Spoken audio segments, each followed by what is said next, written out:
이번 한 주 세계 곳곳에서 많은 소리가 들렸습니다. 수갑의 쇳소리, 공습 포격 소리, 그리고 말과 말의 대결까지 시끄럽게 이어진 국제 소식 들어보겠습니다. 문희정 국제정치평론가님 어서 오십시오. 네, 안녕하십니까. 예, 대본에 국제정체평론가님에 적혀 있어서 제가 순간 잘못 읽을 뻔했어요. 예, 정체가 무엇이냐, 예, 궁금한데 이분의 정체 굉장히 궁금합니다. 사실은. 텔레그램 창업자 누군지 잘 모르시는 분들 많았을 거예요. 그렇죠. 예, 그래서 이분의 정체가 상당히 그렇다고 완전히 익명은 아니고 뱅크시처럼 완전히 익명은 아니었지만은 뭐 하는 사람이냐 이런 궁금증이 있었는데 이분이 갑자기 두로프죠. 창업자 두로프가 체포가 됐어요. 그렇습니다. 이게 도대체 어떻게 된 일인가요? 네, 그 지난 24일에 이 파벨 드로프라고 하는 사람이 자신의 전용기를 이용해가지고 아제르바이잔에서 프랑스에 입국을 했는데 그 공항에서 바로 검찰 당국에 의해서 체포를 당했는데요. 예? 이 사람을 체포하면서 프랑스 검찰 당국이 밝힌 혐의가 무려 12가지예요.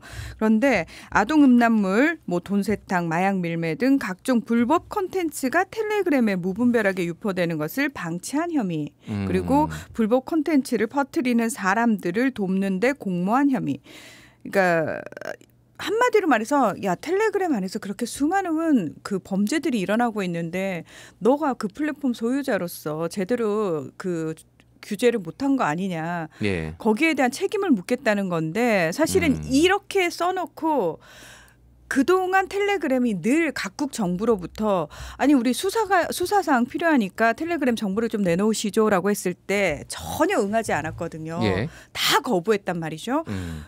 그것과 관련해가지고 각국 정부가 굉장히 벼르고 있었다라는 얘기 많았고 우리나라에서도 사실 텔레그램에 많이 가입을 할 때가 생각을 해보면은 다른 메신저가 이제 정부에 의해서 그런 식으로 국민 정보를 이제 넘기니까 압수수색이나 이런 걸 통해서 이제 제공을 하니까 그렇죠. 거기에 이제 반발하는 국민들이 이제 텔레그램으로 많이 넘어오지 않았습니까? 예. 그래서 지금 파벨 드로프 같은 경우에는 이게 되게 희한한 게 뭐냐면은 사실 다른 메신저나 SNS 이런 그 기업가들은 본인을 굉장히 많이 드러내는 편이고 그것과 관련해 가지고 정부하고 많이 협조도 하는 편이고 실제로 많은 소통을 하는데 드로프 같은 경우에는 오히려 그걸 싫어해서 거부하기 위해서 굉장히 나라를 옮겨 다니는 사람이었거든요. 예. 근데 이 사람이 원래 러시아 태생이고 러시아에서 2013년 8월에 자신의 형인 니콜라이하고 이 텔레그램을 만들었어요. 그런데 예. 러시아 정부가 당연히 저기 반체제 인사들 정보 좀 내놔라고 하니까 거기에 반발하면서 다른 나라로 옮겼단 말이죠. 그러면서 프랑스 시민권도 가지고 있고요. 예. 아랍에미리트 시민권도 가지고 있고요. 카리브해 섬나라의 시민권도 가지고 있습니다. 그러니까 4개 나라의 시민권을 가지고 있어요. 그러니까 그리고 지금 텔레그램의 본사는 두바이에 있어요. 아랍에미리트 두바이에 있고 옮겨 다녀요. 아 그렇군요. 그리고 대한 자신을 노출시키지 않는 사람입니다. 그래서 굉장히 좀 약간 이제 베일에 쌓인 사람이라고 할 수 있는데요. 그래서 지금까지 그 어떤 기업들 중에서도 그 정부의 압박에 굴하지 않는 유일한 사람이라고 지금 얘기가 되는. 그래서 아예 체포라는 형식을 띈 거잖아요. 그 사실 이것 자체가 주는 충격이 엄청났어요. 그렇네요.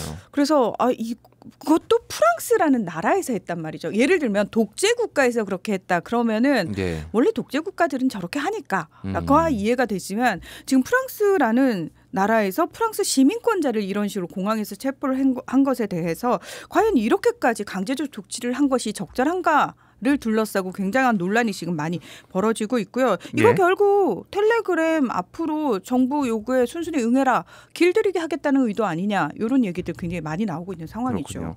러시아의 볼로딘 러시아 두마 하원 의장이 성명을 발표했는데 텔레그램은 미국의 영향력이 미치지 않는 몇 안 되는 인터넷 플랫폼이다. 하면서 미국이 드로프 체포의 배후라고 주장을 하고 있는데 아이러니한 게 러시아도 탄압을 했잖아요. 자기들도 탄압을 하다가 또 체포되니까 배후에 미국이 있다 얘기하고 이게 체포는 프랑스가 했고 이게 뭔지 도대체 잘 모르겠어요. 그러니까 이것도 너무 웃긴 게 러시아 같은 경우는 아예 2018년에 텔레그램을 이제 사용을 못하게 했어요. 예. 자국민들한테 사용하지 못하게 하다가 2022년에야 사용 제한을 해제를 시켰거든요.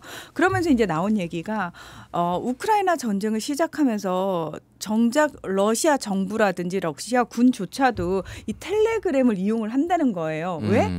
다른 그러니까 이게 최대한 암호화 기술이 잘 돼 있어가지고 예. 익명성도 보장이 되고 표현의 자유도 보장이 되는 곳이잖아요. 그래서 말씀하신 것처럼 미국의 정보기관이 뚫을 수 없는 유일한 메신저라는 이미지 때문에 사실 우크라이나도 마찬가지고 러시아도 우크라이나도 자기들 전쟁 수행하는데 이거 쓴다고 그러더라고요. 그러니까요. 예. 서로 쓰고 있는 거잖아요. 지금. 그러니까요. 예. 근데 이제 러시아 입장에서는 이제 더 강하게 나오는 이유 중에 하나가 제가 봤을 때는 일단 뭐 자신들이 이 만약에 이 드로프가 알겠다. 나 정보 제공하겠다. 원하는 걸 얘기해라라고 했을 때 드로프가 과연 프랑스 측이 요구하는 정보가 범죄와 관련된 것이 게 국한되겠느냐.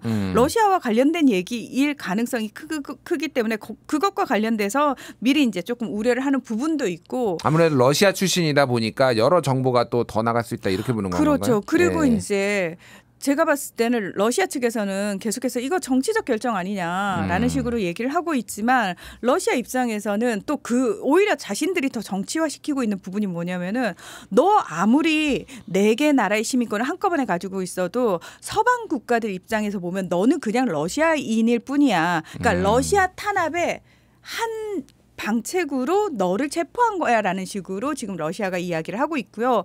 러시아 입장에서는 사실 지금 텔레그램을 좀 장악을 해가지고 뭐 미국 대선에 바이든 행정부가 유리하게 이용을 하려고 하고 있다 뭐 이런 얘기까지 하고 있는데 굉장히 강하게 반발하고 있는 건 분명한 것 같고요. 아랍에미리트 외교부도 공식적인 차원에서 우리 이 사안 굉장히 주의 깊게 지금 주목하고 있다. 영사적 조치 제대로 받을 수 있게 너네 똑바로 해라라는 식으로 지금 프랑스 측에 압박을 가하고 있는 상황입니다. 알겠습니다. 근데 뭐 텔레그램을 이용해서 뭐 무슨 사기, 마약 밀매, 뭐 테러 조작 뭐 이런 것들이 실제 이루어지고 있었다는 사례들이 나오고 있으니 그렇죠. 이거에 대해서 이제 특정 키워드를 사용하지 못하도록 이렇게 막아야 된다 뭐 이런 얘기도 있고 우리나라에서도 최근에 이제 딥페이크 영상이 텔레그램 통해서 유포되고 있으니 이 기술을 완벽하게 차단할 수도 없고 그렇다고 그거를 좀 보완하는 게 필요하다라는 여론은 분명히 있는 것 같아요. 그런데 그거를 창업자를 체포하는 방식으로 하는 게 맞느냐는 굉장히 좀 논란이 있을 수밖에 없는 사안인 것 같습니다. 그렇죠. 그렇게 되면 이제 다른 소셜 미디어 그 CEO들도 똑같은 상황에 처해지는 거 아닙니까? 그러니까요. 그러니까요. 여러 가지 조금 논란에 나왔던 사건이고요. 자, 러시아의 우크라이나 공습 얘기도 하겠습니다. 현지 시간 26일에 러시아군이 순항 미사일과 드론을 동원해서 우크라이나 24개 주 가운데 절반이 넘는 15개 주를 공습을 했습니다. 네. 그래서 변전소, 가스 압축 시설 같은 에너지 기반 시설을 정밀 공격을 했는데 이게 왜 지금 이렇게 대대적으로 했고 피해가 어느 정도인지 좀 궁금합니다. 일단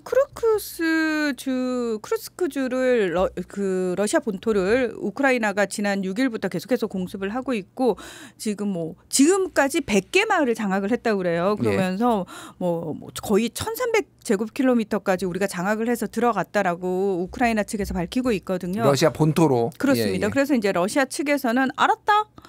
이제 우리 거기에 상응하는 보복 공격할 거야라고 얘기를 해가지고 지금 현재 원래 전선이었던 동부 전선에서 러시아의 공세가 굉장히 강해지면서 그쪽도 지금 러시아가 장악하는 그러니까 소위 말해서 우크라이나의 핵심 기지들이 지금 빼앗기고 있다. 동부 전선에 그런 얘기들 나오고 있고 동시에 이제 그동안은 수도 키이우를 비롯해가지고 사실 전선을 벗어난 곳에 대한 공습을 대규모로 하지 않았었거든요, 러시아가. 그런데 이번에 진짜 엄청나게 뭐 전쟁이 발발한 이후 정말 최대 공습을 했다라는 얘기가 나올 정도로 공습을 하고 있는데 일단 수력이라든지 화력 발전소라든지 에너지 저장 시설. 그러니까 다시 말해서 실질적으로 우크라이나 국민들한테 타격을 줄 수 있는 곳을 지금 공격을 하고 있는 거예요. 고통을 주겠다. 뭐 이런 게 느껴지네요. 그러니까. 그렇죠. 예. 그런 것과 관련해 가지고 니들이 아무리 러시아 본토 공격하면서 맨날 승전보를 울린다라고 이야기를 하고 있지만 실질적으로 이 전쟁에 있어서 기세를 잡고 있는 건 우리 러시아고 우리가 마음만 먹으면 얼마든지 너네쯤은 이런 식으로 공격을 할 수 있어라는 걸 지금 보여주고 있는 거죠.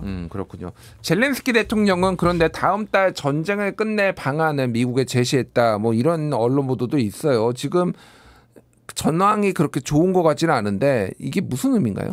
자, 그 다음 달에 미국 뉴욕에서 유엔 총회가 있거든요. 요 자리에 이제 본인이 가가지고 자 우크라이나 전쟁과 관련된 평화 협상이라든지 종전 협상 그 협상의 주도권을 우크라이나 가 쥐겠다. 우리가 결정하겠다라는 의도예요. 예. 그러니까 그 전에 지금까지 분위기가 어땠냐면은 늘 우크라이나의 운명을 미국을 비롯한 서방 국가가 결정하거나 자기네와 또 러시아들 사이에서 쭉 그냥 쿵짝쿵짝 해가지고 결정하거나 이런 부분과 관련해서 굉장히 젤렌스키 대통령이 불만을 표시를 많이 했거든요. 예. 거기에 대해서 이제 선제적으로 대응을 하겠다라고 얘기를 하고 있는데 4단계를 이야기를 합니다. 1단계 지금 러시아 본토 기습 공격 있잖아요. 이것과 관련해 가지고 이미 우리는 그 4단계 중에서 1단계 단추를 끼운 거다라고 얘기를 합니다. 그리고 두 번째는 세계 안보 구조에서 우크라이나의 전략적 위치, 세 번째 외교적으로 러시아가 전쟁을 끝내도록 강제하는 강력한 패키지, 네 번째 경제적 조치까지 해서 내가 4단계로 구성된 안을 바이든 대통령한테 제시를 할 건데 우크라이나가 이 계획을 자유롭게 실행할 수 있을지는 미국에 달려 있다. 라고 이야기를 하고 있거든요. 이건 무슨 얘기냐면은 자, 잘 들어. 우크라이나의 운명은 우크라이나 스스로가 결정할 거야. 그것도 젤렌스키 내가. 그리고 하면서 중요한 건 근데 미국 니네가 이 부분을 허락을 안 해주게 되면은 결국 모든 욕은 다 니네가 먹게 될 거야라는 걸 얘기를 하고 있는데요. 사실 이 부분과 관련해 가지고 지금 젤렌스키 대통령 입장에서는 러시아 본토 기습 공격 역시도 미국이나 서방 국가가 절대 반대했던 부분인데 본인이 치고 들어갔는데 성공을 했다고 계속 얘기를 하고 있지 않습니까? 예. 이것도 마찬가지라는 그 모양새를 만들려고 한다라는 거예요. 근데 핵심은 뭐냐면 실제로 얼마든지 선언은 할 수 있어요. 얘기는 할 수 있죠. 중요한 건 이게 과연 실현 가능성이 있느냐의 문제인데 그러면 우크라이나가 이야기하면 미국은 무조건 야 니들이 이거 도와줘야지만 우리가 이거 실행할 수 있어. 도와줘라고 한다고 해서 미국이 무조건 예 알겠습니다. 도와드려야죠. 라게 하겠냐는 거예요. 예. 더 중요한 건 상대국은 러시아예요. 러시아는 러시아 본토 공격 이후에 대화하지 않겠다라고 이야기했습니다. 알겠습니다. 이게 약간 어떤 느낌이냐면은 1953년에 이승만 정부가 북진 통일 얘기하고 있으니 결국 휴전 협상에서 남한 정부가 빠지고 북한하고 유엔하고 중국하고 맺은 그런 상황이 좀 기억이 나는데 어쨌든 저희가 시간이 좀 부족해서 유튜브에서 잠깐 더 얘기 나누도록 하겠습니다. 문희정 국제정치평론가였습니다. 감사합니다. 네, 고맙습니다. 예, 김준일의 뉴스 공감 오늘 국제정치 공감 칼럼 발행 중이고요. 문희정 평론가와 함께하고 있습니다. 지금 러시아와 우크라이나 전쟁 얘기를 하면서 젤렌스키 대통령이 지금 본인이 주도권의 행사에서 종전을 주도하겠다 이런 얘기에 대해서 지금 서방 측이 좀 뜨뜻미지근한 네. 반응이 있다. 뭐 이런 얘기까지 저희가 얘기를 나눴는데요.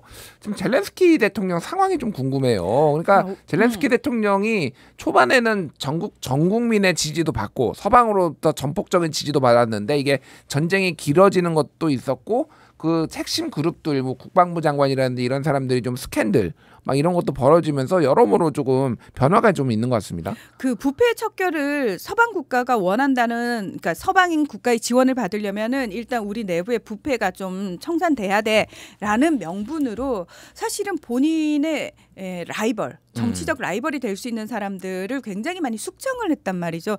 그 부분과 관련해서 우크라이나 내부적으로도 사실은 지금 전쟁 와중에 젤렌스키는 자신의 권력을 공고히 하는데 지금 너무 집중하고 있는 거 아니냐, 몰두하고 있는 거 아니냐 이런 비판이 있었고요. 예. 사실은 미국이라든지 서방 국가도 드러내놓고 말은 하지 않지만 그런 부분과 관련해 가지고 이제 불편한 심기를 숨기지 않았던 부분들이 있어요. 그것들을 엿볼 수 있는 게 뭐냐면 젤렌스키에 반대하는 사람들의 목소리를 실은 외신 보도들이 꽤 많이 나오던 때가 있었어요. 그때가 사실 젤렌스키가 내부적으로 가장 지지율이 떨어질 때였거든요. 원래는 지난 3월에 대선이 있었어야 했고 5월 말이면 젤렌스키 대통령의 임기가 끝났어야 되거든요. 예. 그런데 자 미국을 비롯한 서방 국가는 3월에 대선 치르라고 얘기를 했었고 젤렌스키가 지금 국가 비상사태고 전쟁 상황이기 때문에 대선 치를 수 없다라고 얘기를 합니다. 일방적으로 거부를 하면서 본인이 계속 이어가고 있어요. 근데 이것과 관련해서 러시아는 공식적으로 뭐라고 얘기를 하냐면 젤렌스키는 이제 본인의 역할이 끝났다. 더 이상 우크라이나의 대통령이 아니다. 그러니까 러시아가 계속 얘기하는 건 뭐냐면 우리가 협상 테이블에 같이 앉아서 얘기할 사람으로 젤렌스키 우리는 인정하지 않는다예요. 자, 러시아는 기본적으로 그게 문제가 될 수 있다라는 걸 계속 얘기를 하고 있는 상황에서 미국을 비롯한 서방 국가들도 지금 젤렌스키로는 사실 쉽지 않을 것 같다. 그리고 이런 부분이 나중에 문제가 될 수도 있을 것 같다라는 생각이 계속 드니까 내부적으로 다른 사람을 다시 대통령으로 세워야 되지 않느냐라는 얘기들이 있으면서 그 움직임이 있었고 그것과 관련해서 젤렌스키가 그 사람마저도 숙청을 하는 작업을 했었거든요. 예. 자, 이런 상황에서 젤렌스키가 본인에 대한 어떤 반발을 잠재우면서 이 전쟁의 주도권을 계속해서 쥐고 가려는 그런 어떤 모양새들을 계속 취하는 과정 중에 있는 거고 지금 유엔 총회에 가서 이제 본인이 그 국제 무대에 가가지고 거기는 러시아도 사실 상임이사국이잖아요. 그렇죠. 예. 그러니까 러시아도 들어와. 협상 테이블. 그러니까 거기다 테이블을 깔겠다라는 거거든요. 그래서 나는 미국 대통령이 누가 될지 모르니까 해리스 부통령한테도 내 제안을 보여주고 트럼프 전 대통령한테도 보여줄 거야. 다 같이 얘기하자. 난 열려 있어. 라고 지금 이야기를 하는 건데 지금 젤렌스키의 이런 행동들 때문에 서방 국가들 내부에서도 분열이 벌어진 게 뭐냐면은 유럽 내에서도 영국하고 프랑스는 이 러시아 본토 공격하니까 조금 괜찮은데? 그러면은 우리가 지원한 무기를 가지고 러시아 본토를 조금 더 자유롭게 공격할 수 있게 우크라이나한테 그런 자유를 주자라는 얘기가 나왔고요. 예. 근데 독일이라든지 미국은 그렇게 되면 100% 확전이다. 절대 안 된다. 이 얘기를 하고 있는 상황에서 굉장히 분열이 일어나고 있는 상황에서 젤렌스키는 또 한 발 앞서가지고 제가 종전한테 들고 왔으니까 여러분 보이세요? 이렇고 있는 상황이라는 거죠. 그렇군요. 굉장히 이제 복잡한 국제 정치 상황이 맥락이 있는 것 같은데 이건 또 유엔 총회에 가서 이제 어떤 일이 벌어지는지 추후에 다시 한번 전해드리도록 하고요. 자, 짧게 프랑스 총리 임명 논란을 얘기를 좀 해보겠습니다. 마크론 대통령이 지난번에 이제 이 총선 조기 총선 이거 얘기를 여러 번 이제 문희정 평론가께서 해주셨는데 그때 이제 극우 정당이 돌풍을 일으킬 줄 알았는데 단일화, 중도와 좌파의 단일화를 통해서 극우 정당은 3위로 밀어 떨어지고 그리고 좌파가 지금 일당이 됐단 말이에요. 하지만 어디도 과반을 이루지 못해서 연정을 해야 되는 상황인데 지금 좌파 연합 신민중 전선에서 자 우리 총리 후보 여기 있습니다라고 했는데 마크론 대통령이 그 사람 총리 안 돼 이렇게 좀 거부했다라는 거죠. 그렇죠. 그래서 사실 지난달 7일에 총선이 있었고요. 사실 바로 총리가 바뀌었어야 돼서 지금 가브리엘 아탈 그 젊고 잘생긴 그 총리가 사임을 바로 했었는데 우리 올림픽 치러야 되잖아. 올림픽 기간도 너 임시로 계속 맡아줘라고 해서 아탈 총리가 계속 지금 임시 총리직을 맡고 있는 상황이에요.